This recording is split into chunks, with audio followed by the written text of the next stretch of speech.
مروان حاکم مدینہ ایک بار فرزدق شاعر سے ایسا ناراض ہوا کہ اس کے شہر بدر کرنے کا حکم جاری کر دیا۔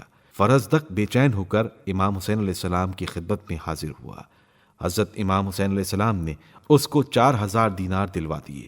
حاضرین خدمت نے عرض کیا، فرزدق ایک لاؤبالی آدمی اور شاعری پیشہ ہے، آپ نے اتنی بڑی رقم اس کے حوالے کیوں فرما دی؟ ارشاد فرمایا، سب سے بہتر مال وہ ہے جس سے تم اپنی عزت بچاؤ۔ میرے نانا حضرت رسول خدا صلی اللہ علیہ وآلہ وسلم نے کعب ابن زہیر کے ساتھ بھی ایسا ہی سلوک کیا تھا۔ ایک اعرابی مدینے میں آیا اور پوچھنے لگا کہ اس وقت مدینے میں سب سے زیادہ سخی کون ہے؟ اسے بتایا گیا کہ اس وقت امام حسین ابن علی علیہ السلام ہی سب سے زیادہ سخی ہیں۔ وہ حضرت امام حسین علیہ السلام کی خدمت میں حاضر ہوا، دیکھا کہ آپ عبادت میں مشغول ہیں۔ اس نے حضرت امام حسین علیہ السلام کی تعریف میں 3 شعر پڑھے۔ جب حضرت امام حسین علیہ السلام عبادت سے فارغ ہوئے تو اپنے خادم سے پوچھا، حجاز کے مال میں سے تیرے پاس کس قدر باقی ہے؟ عرض کیا، 4000 دینار۔ فرمایا، ہم سے زیادہ جو اس مال کا مستحق ہے وہ آ گیا۔ پس آپ علیہ السلام نے وہ تمام رقم ایک رومال میں لپیٹی اور خادم سے فرمایا، اس صاحب حاجت کو دروازے پر بلا لاؤ۔ وہ شخص حاضر ہوا تو آپ علیہ السلام نے اندر پوشیدہ ہو کر کیواڑ کی آڑ سے اس کو وہ رقم عطا کی اور 3 شعر اس کے شعروں کے جواب میں ارشاد فرمائے، جن کا مطلب یہ تھا، اس کو لے لے اور میں تجھ سے اس قلیل رقم کے لیے معافی کا خواستگار ہوں، مگر یقین کر کہ مجھے تیرے حال پر شفقت ضرور ہے۔ اگر حکومت ہمارے ہاتھ میں ہوتی تو تو دیکھ لیتا کہ ہماری بخشش کا بادل کس طرح تیرے اوپر برستا، مگر حالات زمانہ ہمیشہ بدلتے رہتے ہیں، میرا ہاتھ اس وقت تنگ ہے۔ عرابی یہ کلام سن کر رونے لگا۔ فرمایا، اس کا کیا سبب ہے؟ شاید تم کم دینے پر رو رہے ہو۔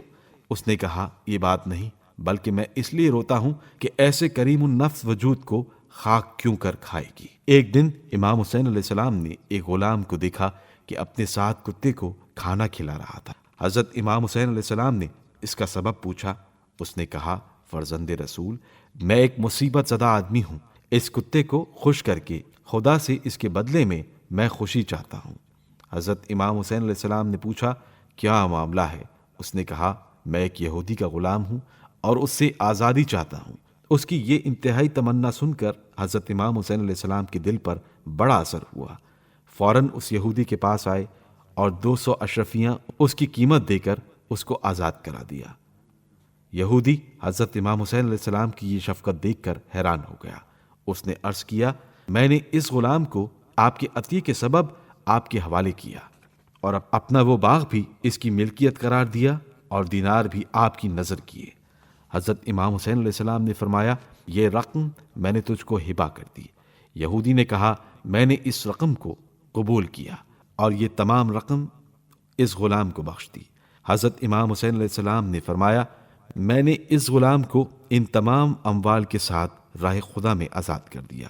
یہودی کی بیوی پس پردہ یہ تمام ماجرا سن رہی تھی، بے ساختہ بول اٹھی، میں نے اپنا تمام مہر اپنے شوہر کو معاف کر دیا اور میں اسلام قبول کرتی ہوں۔ یہودی کہنے لگا، میں بھی اسلام قبول کرتا ہوں۔ اہل بیت رسول کی یہ شان تھی۔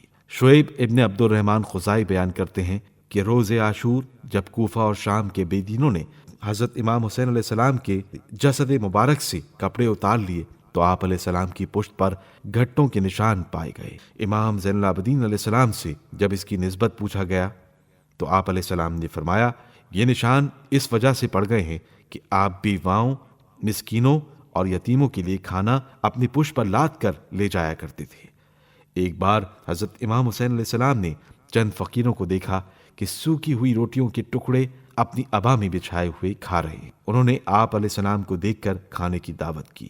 امام علیہ السلام فوراً ان کے پاس بیٹھ گئے اور فرمایا، اگر مجھے معلوم نہ ہوتا کہ جو کچھ تم کھا رہے ہو صدقہ ہے تو میں ضرور تمہارے ساتھ کھانے میں شرکت کرتا، مگر تم جانتے ہو کہ صدقہ ہم پر حرام ہے، اس لیے میں معذرت خواہ ہوں۔ پھر آپ علیہ السلام ان فقراء کو ساتھ لے کر اپنے مکان پر تشریف لائے اور ان کو طرح طرح کے کھانے کھلائے، کپڑے پہنائے اور درہم و دینار دیے۔